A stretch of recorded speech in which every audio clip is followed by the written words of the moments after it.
అది 1956. అంటే చంద్రబాబుకు సరిగ్గా 6 ఏళ్ళు.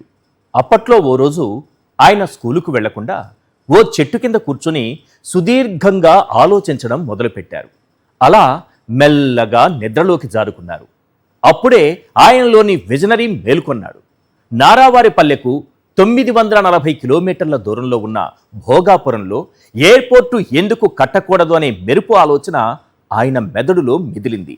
అప్పటికి ఆయన వయసు 6 ఏళ్లే అయినా భోగాపురంలో కడాన ఎయిర్పోర్టు కట్టేది తానే అని బలంగా నమ్మారు. కాకపోతే ఆ కళ 2020లో జగన్ హయాంలో కార్యరూపం దాల్చింది. రిబ్బన్ కటింగ్ ఛాన్స్ మాత్రం బాబు గారికే దక్కింది. ఇక అదే చంద్రబాబు 10 ఏళ్ల వయసులోనే శంషాబాదు ఎయిర్పోర్టు కోసం ఆ రోజుల్లోనే కలగన్నారు. కాకపోతే అది 2005లో వైఎస్ఆర్ హయాంలో నిజమైంది. అక్కడెక్కడో భోగాపురంలో, పొరుగు రాష్ట్రం శంషాబాదులో ఎయిర్పోర్టుల కోసం కళ్ళు కాయలు కాసేలా కలలుగన్న చంద్రబాబు తన సొంత నియోజకవర్గం కుప్పంలో ఎయిర్పోర్టు కోసం కలలు కనలేదా అంటే ఎందుకు కనలేదు? జస్ట్ ఎయిర్పోర్టు కాదు, కార్గో విమానాలు పెట్టి కుప్పం కూరగాయలు అంతర్జాతీయ మార్కెట్కు పంపే స్థాయిలో కలలుగన్నారు. మరి ఆ కళ ఎప్పుడు నెరవేరుతుంది అనేగా మీ ప్రశ్న. ఆయన కాకుండా ఎవరో ఒకరు అధికారంలోకి వచ్చేదాకా ఆ కళ నెరవేరదు సార్. ఇలా ఎవరో ఒకరి కష్టార్జితాన్ని తన ఖాతాలో వేసుకోవడమే బాబు గారి అసలైన కళ. మొన్నటికి మొన్న అదానీ డేటా సెంటర్, నిన్నటికి నిన్న కడప స్టీల్ ప్లాంట్, ఇప్పుడు లేటెస్ట్గా భోగాపురం ఎయిర్పోర్టు క్రెడిట్ను బాబు చాలా తెలివిగా తన అకౌంట్లో వేసుకుంటున్నారు. అసలు భోగాపురం ఎయిర్పోర్టు క్రెడిట్ ఎవరిది? భూసేకరణ, నిర్వాసితులకు కాలనీల నిర్మాణం నుంచి మొదలు పెడితే కేసుల క్లియరెన్స్, అన్ని రకాల అనుమతులు తెచ్చి ఎయిర్పోర్టు పనులు పట్టాలు ఎక్కించింది ఎవరో క్లియర్గా ఒక్కసారి మనం స్క్రీన్ పైన చూద్దాం. రైట్, ఇలా చూడండి సార్. చంద్రబాబు నాయుడు గారు జగన్మోహన్ రెడ్డి గారి క్రెడిట్ను హైజాక్ చేస్తున్నారు. విమానాలని హైజాక్ చేసే వాళ్ళు ఉంటారు కదా, అంతకంటే ప్రమాదకారిగా ఈరోజు చంద్రబాబు నాయుడు గారు మారారని ఇక్కడున్నటువంటి ఆధారాలు చెబుతున్నాయి. ఏవైనా హైజాక్ చేయగలిగినటువంటి ధీరుడు మన చంద్రబాబు నాయుడు గారు. ఆయన ఎప్పుడో కలలుగన్నారట, ఆంధ్రజ్యోతి దినపత్రికలో రాశారు. ఆయన కలగన్నారు కాబట్టి ఆయనదే అట అది. ఆయన చాలా కలలుగన్నారు. చార్మినార్ గురించి కలగన్నారు, అదే ఆయనదే. గోల్కొండ కూడా ఆయనదే, ఆయనే కట్టాడు. తర్వాత హైదరాబాదులో శంషాబాద్ విమానాశ్రయం, ఓఆర్ఆర్ ఔటర్ రింగ్ రోడ్ని, తర్వాత పీవీఆర్ ఎక్స్ప్రెస్ వే, ఇవన్నీ కూడా మెట్రో, ఇవన్నీ కూడా ఆయన కలలుగన్నారు. ఆయన కలలుగన్నారు కాబట్టి ఆ క్రెడిట్ అంతా కూడా ఆయనది. అందరూ కలలుగనండి పడుకొని మీకే వచ్చేస్తుంది. కాకపోతే మీరు కలలుగనలేదు, ఆయన కన్నారు. అలా కలలు కనడం అనేది ఓ కళ అని చంద్రబాబు నాయుడు గారు ప్రూవ్ చేశారు. ఒకసారి చూడండి సార్, జగన్ గారి విజన్ ఎలా ఉందో. భోగాపురం ఎయిర్పోర్టుకు సంబంధించి అప్పటికే ఉన్నటువంటి కేసులు, కోర్టుల్లో ఉన్న 130 కేసులు పరిష్కరించేలా చేసింది జగన్. కేంద్ర రక్షణ, పర్యావరణ అనుమతులు తెచ్చింది జగన్. 2700 ఎకరాల భూసేకరణ చేసింది జగన్. భూసేకరణ R&Rకు 967 కోట్లు ఖర్చు చేసింది జగన్. 67 కోట్లతో పునరావాస కాలనీలు నిర్మించింది జగన్. ఇంకా చూడండి సార్, ఇన్ఫ్రాస్ట్రక్చర్ R&R కోసం 1200 కోట్లు ఖర్చు చేసింది జగన్. 2024 ఎన్నికల నాటికి రన్వే పనులు కీలక దశకు తెచ్చింది జగన్. టెర్మినల్ నిర్మాణ పనులు ముందుకు తీసుకెళ్లింది జగన్.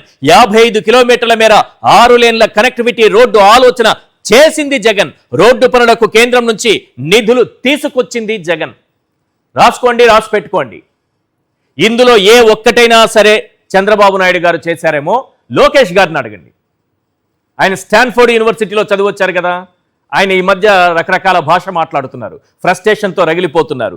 ఆయన భాషని పక్కన పెట్టి ఒక్కసారి ఇది చూసి ఇది నిజమా అబద్ధమా అన్నది లోకేష్ గారు, చంద్రబాబు నాయుడు గారు, ఫ్యామిలీ మొత్తం చెప్పాల్సినటువంటి అవసరం ఉంది. ఎందుకంటే ఫ్యామిలీ తయారైపోయింది. ఇప్పుడు మొత్తం ఫ్యామిలీ దిగేసింది రంగంలోకి అబద్ధాలు చెప్పడం కోసం.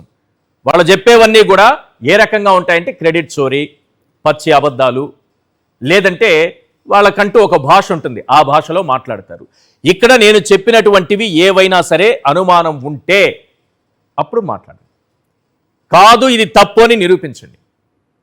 రెండో విషయం, చంద్రబాబు నాయుడు గారికి, లోకేష్ గారికి, ఎల్లో మీడియాకి చెంప చెల్లుమనే సమాధానం నేను కాదు సార్, జిఎంఆర్ గ్రంథి మల్లికార్జునరావు గారు. వీళ్ళందరి చెంప చెల్లుమనేలా ఆ రోజు ఏ రోజు? ఇదే భోగాపురం ఎయిర్పోర్టు శంకుస్థాపనకు సంబంధించినటువంటి కార్యక్రమంలో ఆయన పాల్గొన్నప్పుడు ఏం మాట్లాడారో ఒక్కసారి వినిపిస్తానది. అది విన్న తర్వాతైనా వీళ్ళల్లో మార్పు వస్తుందా? ఈ క్రెడిట్ చోరీ ఇకనైనా ఆపుతారా? ఈ హైజాక్ చేసి ఎత్తుకుని వెళ్ళిపోవడం ఇకనైనా ఆపుతారా? ఎవరికో సంబంధించిన దాన్ని మనది అని చెప్పుకోవడం ఇకనైనా ఆపుతారా? చూద్దాం. ఒకసారి జిఎంఆర్ గ్రంథి Mallikarjunarao, GMR group founder, chairman, వారు ఏం మాట్లాడారు ఆ రోజు శంకుస్థాపన రోజున అన్నది ఒక్కసారి వింటే అందులో చాలా విషయాలు ఉంటాయి. చంద్రబాబు నాయుడు గారు ఎలా క్రెడిట్ చోరీ చేస్తూ అబద్ధాలు చెబుతూ యువతను మోసం చేస్తుంటారన్నది అందులో తెలిపోతుంటుంది. ఎస్ ప్లీజ్ ఒకసారి జిఎంఆర్ బయట ప్లే చేయండి. ఈ రోజుని నాకు చాలా సంతోషం వేసింది. రెండు విషయాలు, ఒక్క నిమిషం, నేను రెండు సంతోషం. ఎందుకంటే నేను ప్రపంచంలో చాలా ఎయిర్పోర్ట్లు కట్టాను, కానీ మా సొంత ఊరు రాజాం, ఇక్కడ మీకు అందరూ తెలిసి ఎక్కడ నెల ఒక గంట, వైజాగ్ రెండో ఊరు. మరొకటి ఏంటంటే నా first airport Hyderabad airport Shri Rajasekhara Reddy garu foundation వేశారు. మళ్ళీ ఆయనే సీఎంగా ఉంటూ ఇనాగరేట్ చేశారు. రెండు మా ఢిల్లీ ఎయిర్పోర్టు రాజశేఖర రెడ్డి గారే వారితో పాటు వచ్చి ఇనాగరేట్ చేశారు వారు. ఈ రోజుని అది భగవంతుడు నిర్ణయం చేయదు. వారి తనయుడు జగన్మోహన్ రెడ్డి గారు వారి అమృతహస్తాలతో ఈ రోజుని నాకు ఫౌండేషన్ వేయడం ఉంది. అది రెండో సంతోషమైంది నిజంగాను. వారే దీన్ని మళ్ళీ ఇనాగరేట్ చేయాలని నేను భగవంతుడిని కోరుకుంటున్నాను. నేను ఇది ఈ రోజు నా 73 సంవత్సరాలు. This is the happiest day నాకు ఈ రోజుని.